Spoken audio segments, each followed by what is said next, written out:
வணக்கம். நான் doctor Deepa Lalan, BHMS homeopathic physician. இன்றைக்கி நம்ம என்ன டாபிக் பற்றி டிஸ்கஸ் பண்ண போகிறோம் அப்படின்னா, நம்ம வீட்லேயே வந்து பாருங்கள், ஒரு பாகு மாதிரி ரெடி பண்ணி வச்சுக்கலாம். அந்த பாகு மாதிரி ரெடி பண்ணி வைக்கிறதுனால நம்மளுக்கு நிறைய நற்பலன்கள் அப்படின்றது வரதான் செய்யுது.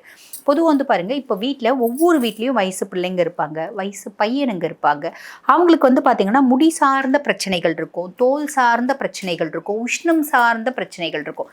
இப்போ ஒரு கேர்ள் இருக்குது அப்படின்னா, அதிகப்படியான உஷ்ணத்தினால மென்சஸ் போகும்போது அடிவயிறு வலி, இடுப்பு வலி வர்றது, இடுப்பு எலும்பு சத்து இல்லாமல் இடுப்பு வலி வர்றது உண்டு, அடிவயிறு வலி வர்றது உண்டு. அதிகப்படியான கர்ப்பப்பையினோட உஷ்ணமும் அந்த அடிவயிறு வலிக்கு ஒரு காரணம். சரிங்களா?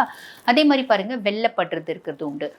கண்ணு வந்து ரொம்ப எரியுதுங்க, கண்ணு ரொம்ப சூடாக இருக்குங்க அப்படின்னு சொல்லுவாங்க. பாத எரிச்சல் சொல்லுவாங்க. தலைமுடி அதிகப்படியான உஷ்ணத்தினால கூலமாக கொட்டுறது உண்டு.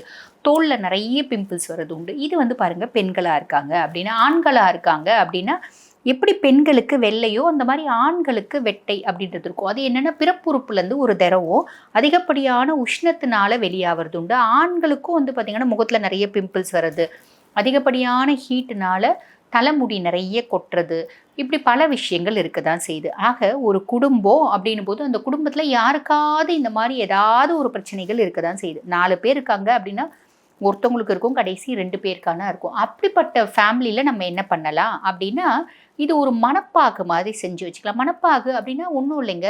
அது வந்து இப்போ ஒரு உதாரணத்துக்கு சொல்கிறோம் அப்படின்னு வச்சுக்கோங்க, ஒரு பாகு மாதிரி செஞ்சு ஒரு ஸ்குவாஷ் மாதிரி செஞ்சு ஃப்ரிட்ஜில் வச்சுக்கலாம். ஸ்குவாஷ் அப்படின்னு சொல்லலான்னு வச்சுக்கோங்களேன். ஆக இது எது போட்டு செய்யலாம் அப்படின்னா, எலுமிச்சம்பழமும் கருப்பட்டியும் போட்டு நம்ம மணப்பாகு செஞ்சுக்கலாம். இது எப்படி செய்யணும் அப்படின்னா, ஃபஸ்ட்டு நீங்கள் கொஞ்சமாக செஞ்சுக்கோங்க, அதுக்கப்புறம் வேணும் போது நம்ம செஞ்சுக்கலாம். சரிங்களா? இது எப்படி செய்யணும் அப்படின்னா, ஒரு 10 எலுமிச்சம்பழத்தை எடுத்துக்கோங்க. எலுமிச்சம்பழத்தை எடுத்து தோல் கட் பண்ணிவிட்டு நல்லா இந்த ஜூஸ் போட்டு அந்த ஜூஸை ஃபில்டர் பண்ணி வச்சுக்கோங்க. வச்சுட்டு உங்களுக்கு எவ்வளோ எலுமிச்சம்பழம், இப்போ ஒரு கிளாஸ் ஜூஸ் நம்மளுக்கு வருது அப்படின்னா, அதே அளவுக்கு இல்லை அந்த மாதிரி 1.5 மடங்கு நம்ம வெல்லம் எடுத்துக்கணும், இல்லை கருப்பட்டி எடுத்துக்கணும். எடுத்துட்டு அதை வந்து கொஞ்சம் நல்லா வந்து தண்ணி ஊற்றி, அந்த கருப்பட்டி இல்லை வெல்லத்தை நல்லா தூள் பண்ணி தண்ணி ஊற்றி கலங்க. மேலே இருக்க டஸ்டெல்லாம் இருக்கும், இல்லைன்னா வடிகட்டுருங்க. அந்த டஸ்டெல்லாம் வந்து பார்த்திங்கன்னா ஃபில்டர் ஆகிடும். அதுக்கப்புறம் அது சிம்லேயே வச்சு, இந்த ஒரு கடாய் இருக்குன்னா அந்த கடாயினோட அடி வந்து ரொம்ப கனமாக இருக்கணும், தீப்பிடிக்காமல், அதாவது தீயாமல் இருக்கிறதுக்கு. அதை வச்சு சிம்லேயே வச்சு கலந்து விட்டுட்டே இருக்கீங்க அப்படின் போது, ஒரு ஸ்டேஜில் வந்து பார்த்திங்கன்னா லைட்டாக பாகு கன்சிஸ்டன்சி வரும். அப்போ இந்த எலுமிச்சம்பழம் சாறை அதில் ஊற்றிடுங்க. நல்ல பாகு கன்சிஸ்டன்சி வருது அப்படின் போது எலுமிச்சம்பழம் சாறை ஊற்றி 1 நிமிஷம் அதை கலருங்க. அதுக்கப்புறம் நிறுத்தி வச்சுடுங்க. நிறுத்திட்டிங்களா, இது நல்லா ஆறின பின்னாடி ஒரு ஸ்குவாஷ் பாட்டில் மாதிரி ஊற்றி வச்சுடுங்க.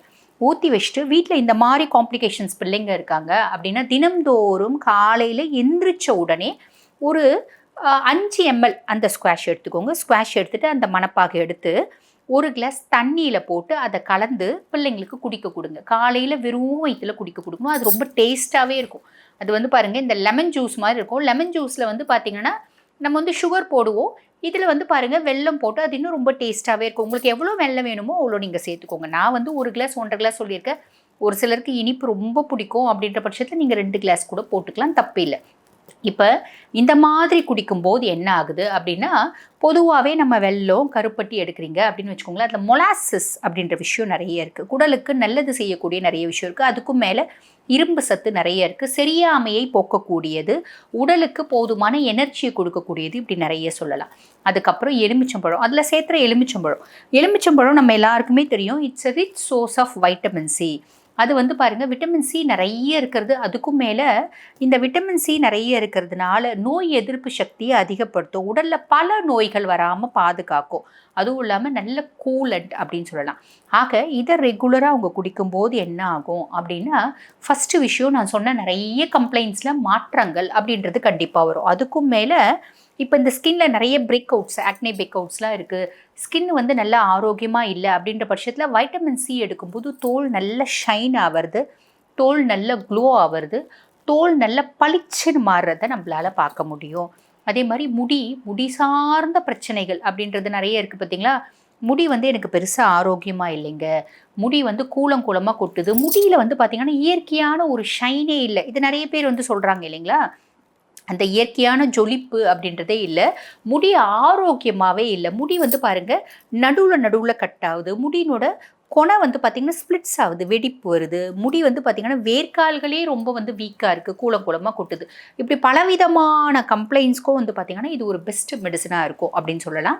இந்த எலுமிச்சம்பழை கருப்பட்டி மணப்பாகு இதோடு கூட வந்து பாருங்கள் நம்மளுக்கு கூட ஒரு ஆரோக்கியமான உணவு முறைகள் அப்படின்றது எடுக்கணும். தண்ணி ஒரு நாளைக்கு 3 லிட்டர் தண்ணி குடிக்கணும், நல்லா தூங்கணும். ராத்திரி ஃபுல்லும் உட்காந்து பிள்ளைங்க ஃபோன் நோண்டுது அப்படின்னா ஃபோனை வாங்கி வைங்க, சரிங்களா? அதே மாதிரி பாருங்கள், பசங்க என் பொண்ணு அது சாப்பிட மாட்டேங்குது, என் பொண்ணு இது சாப்பிட மாட்டேங்குது அப்படின்னு எல்லாத்தையும் பசங்க ஒதுக்குறாங்களா? பசங்களுக்கு பிடிச்ச மாதிரி எப்படி நம்ம அந்த உணவு முறையில் வந்து பார்த்திங்கன்னா நம்ம ஆரோக்கியத்தை திணிக்கிறது அப்படின்றது பாருங்கள். இது ஒரு உதாரணத்துக்கு சொல்லணும் அப்படின்னா, இப்போ நான் என் குழந்தை வந்து பாருங்கள் நிறைய வெஜிடபிள்ஸ் சாப்பிடாது.